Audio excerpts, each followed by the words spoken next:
I've been holding on to this for over a year now. I bought this on Black Friday of 2022. It's now December 2023, so had it over a year, and I'm finally ready to install it. Been wanting to install this, or at least look at it. Woo! Ho ho! Whew. Dang. So this is a 4, 2, and then the 1. A 421 Skunk 2 Alpha K Swap header. Hey.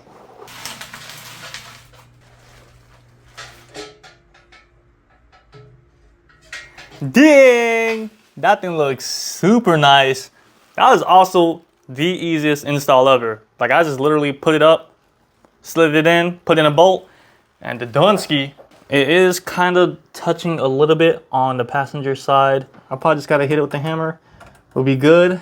Now over here, we need to figure out how we're gonna connect the header to that downpipe. So this is the flange that Skunk 2 included. This is the gasket. Pretty cool, nice little donut shape. And we got the flange right here. So pretty much this will bolt in like this. And then we'll get this pipe. And it is, yeah, about an inch or two off. That's about it. The plan is to just cut this, find some type of exhaust tubing that is about the same size, and just weld it onto here. We're gonna take a break from the header. I ordered the new exhaust piping 2.5 inch. So whenever that gets in, we'll continue on the header. But for now, I wanna focus on the electrical system. If we go over here, there's a lot of money on the table, guys. This was super expensive. Over here, I got a Jack Spania K20 tucked wire harness. I actually bought a OEM RSX engine harness, but it was for a 2005 or 2006 RSX, which doesn't work. Generally, all of the K swaps are based on the 02 to 04 RSX. So when I bought the 05, 06 harness, that's when I messed up and wasted some money. Now you can use the 05 or 06 RSX harness, but you need to get K Pro that's compatible with the 05 or 06 RSX. But I already had this coming in. This is from a 02, 04 RSX with K Pro. What Hondata does is they open this up and install a chip in here, which is Hondata K Pro. So pretty much I went with this engine harness to save a little bit of money. It's brand new. It was half the price of the rye wire harness. And there were a lot of people who said that this actually works. So we're gonna hook this up with the Hondata K Pro. You'll notice that this is an old ECU. So this Hondata is working with old technology pretty much. I mean, it still works. This is still a popular option. But if you're thinking about doing this, I recommend looking into standalones. You might want to go that route instead. This is called a conversion harness. This is what's gonna allow the ECU to communicate with the rest of the car. This conversion harness is universal. You can see I've already took the time to mark everything where it needs to go. If you're doing this on a Civic or Integra or something, they have direct plug and play conversion harnesses. Since there's nothing for the Prelude, I had to get this universal one, and it's like what, 1, 2, 8 wires I need to cut into. I got these Denso coil packs. I had to buy 4 of them because when I bought the engine, I got it bare. No engine harness, no coil packs. Engine harness didn't matter because you can't use the K24 engine harness. Remember, you got to use the K20, which is from RSX. Spark plugs, these can be expensive, man. And then I got this, I think it's called a VTEC actuator. This pretty much just bolts up to the back of the engine right here, where the paper towels are at. Boom. That's about it. But shoot, let's go and get this going.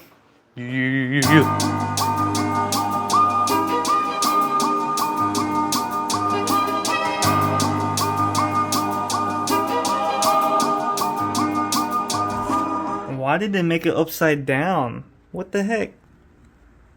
Oh well.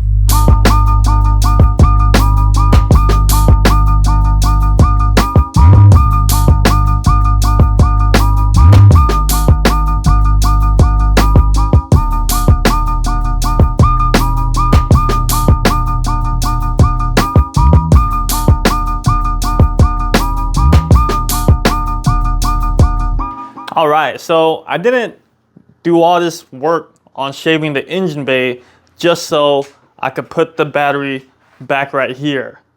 Actually, it was like right here.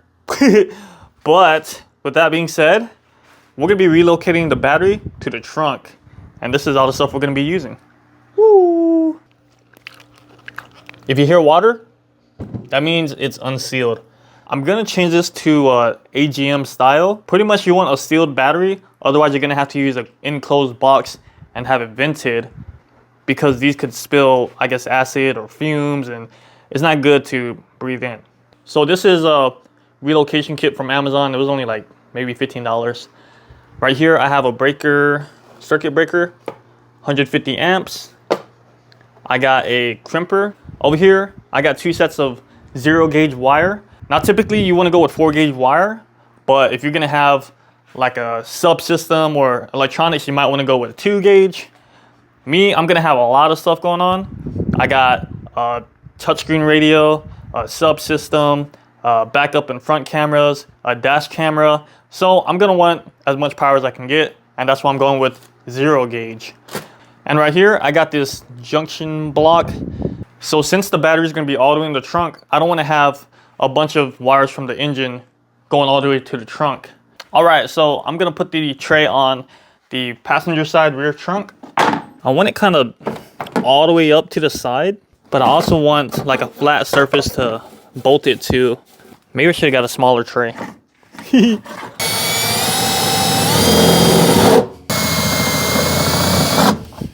All right, all the holes are drilled out. It was super easy using this cone drill bit, Christmas tree. I did like 3 steps. Boom, boom, boom. There's a little shield underneath, but I think we'll have enough room for these nut inserts right here. You already know what this is about. Just put it in, squeeze it, and it'll just create a mounting point for you. All right, project relocated battery is done, and yo, it looks amazing. We got the positive terminal, 0 gauge wire going to a 150 amp breaker. The other side of the positive wire goes down here, tucked through the chassis, along the door, right here. Boom, tucked under the carpet, nice and hidden, even though it's bright and red. And out the firewall, bolted up to this junction post right here. Now, if I need to hook up any electronics, it'll go right here, and we're good. Yeah. All right, now we're gonna modify this, I guess, mid pipe. I'm just gonna get rid of this part right here because this pipe is too short. It needs to be extended a little bit.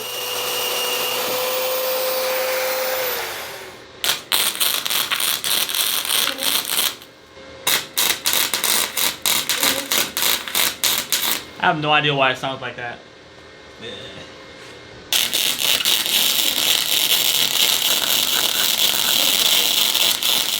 Mid pipe is welded and ready to go. I just hope that it doesn't leak and that it'll hold up. Like that.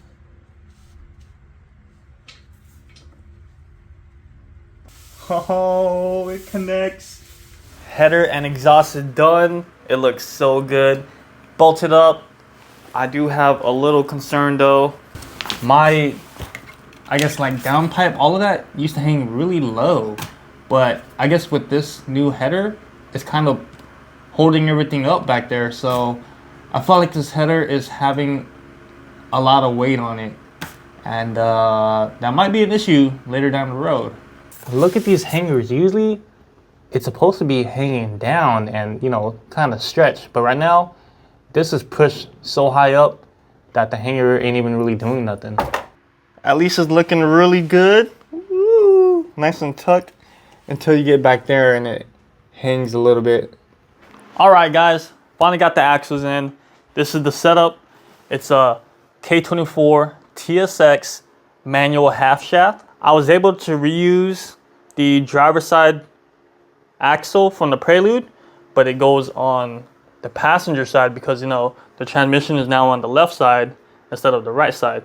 But the Prelude right axle doesn't work on this side. It was too short, so I found a longer axle. That's the axle angle. You can see it's kind of slanted, but you could imagine it was worse with the old Hasport mounts. So the old mounts would actually push the engine more forward. So if the engine was more forward, that means the axle would be more angled. So it's not perfectly straight, but it's definitely better than it would have been with the old mounts. Throttle body's installed. This is a RSX style throttle body from Jack Spania. And yo, if you look closely, look at this. Pay attention to the top right here. You see that little light? Look at that. What the? Oh man. Whew. Whoops. It looks like it was meant to be there. Oh man. Yo guys, I have no idea where we left off. This past week, man, I've just been trying to get everything ready because I did set a date for my final Prelude meet. You guys already know I'm moving. This is the last meet I'll be hosting here in Texas. So I'm just trying to get the Prelude ready to go. I didn't record nothing at all, but I wanted to top off all the fluids. I started off with the brakes. Come to find out, about 3 of the fittings were leaking out of 12. Next, I started filling up the coolant and I was leaking at this fitting and on this K-tune housing thingy. So the brake system is okay. Cooling system is also okay. Lastly, I need to know if the fuel system is good, but the problem is I can't get the fuel system to kick on. I got everything wired up. I don't know. I just changed all my wiring again, so let's see if the fuel pump turns on. All right, guys. Cross my fingers. I really hope this works.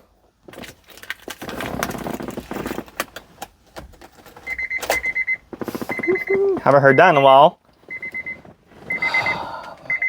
1, 2, 3.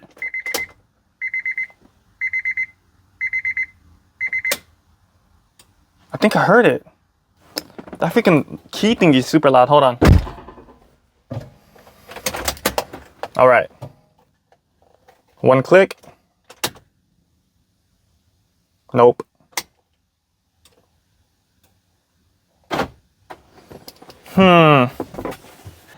Yo guys, after cutting and splicing into so many different wires, I finally got the fuel pump to kick on. All right, 1, 2, 3. Ooh. Let's do that a couple times and see if we're leaking fuel anywhere.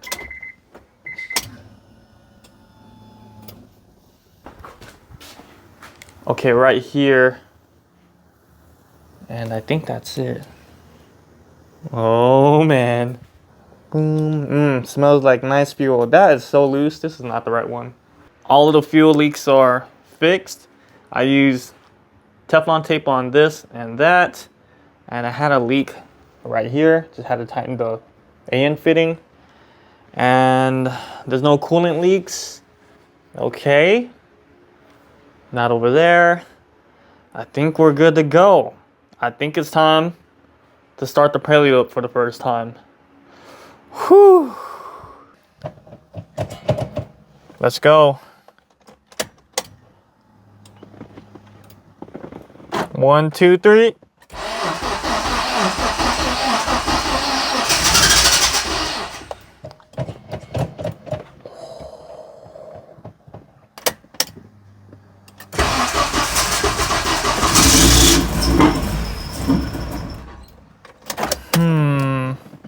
Alright guys, fuel pressure regulator has been adjusted.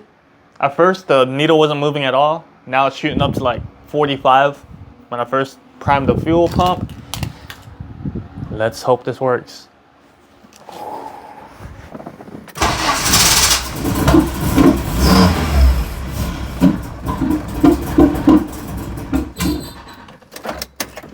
I gave it some gas that time. Okay, so that's without throttle. This time I'm gonna just hold the gas pedal a little bit.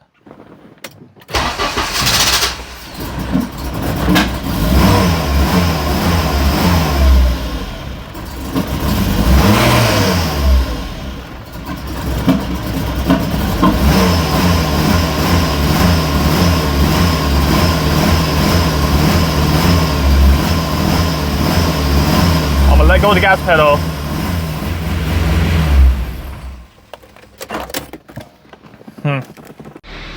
She's alive. Woo. Oh man, we're going to the meet, baby. Yeah, let's do it. Yo guys, don't mind the little microphone thingy.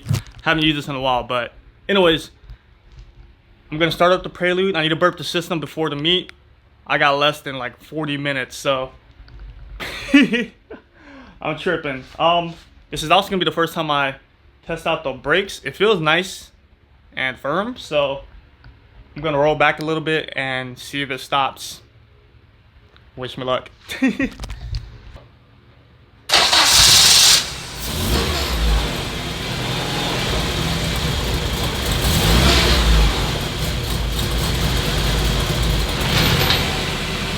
I probably need to do a clutch pedal adjustment because it was really hard to go into reverse and get out.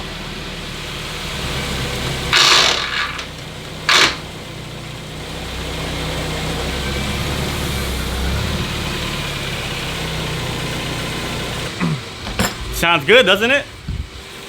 Definitely hard to go in and out of gears, but for now we're just gonna let it idle, burp the system. I'll do the clutch pedal adjustment when the burping the system is done. But hey, the brakes seem to work. Hopefully they don't fail on me. The meet is only down the street from my apartment, so if something does go wrong, I'm not too far.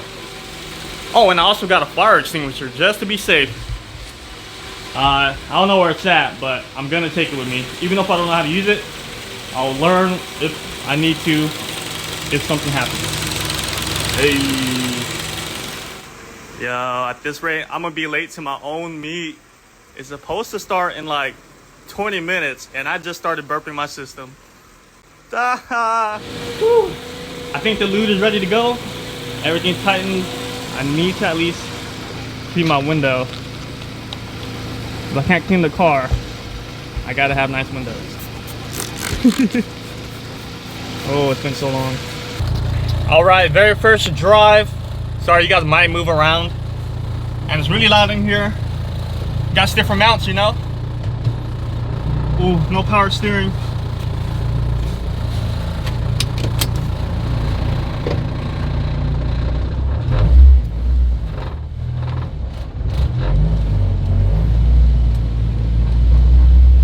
First gear, second gear. Wow, I need power steering. This is pretty hard. We're driving the K Swap Prelude. Aw, shoot.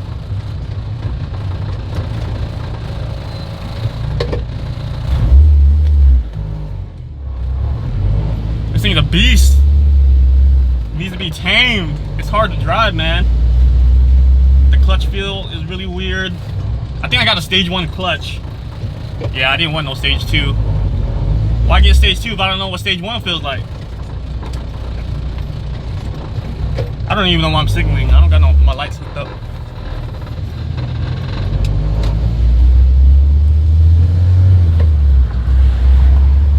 I don't know how fast I'm going, but I can see my RPM. I should have it in front of me, not to the side.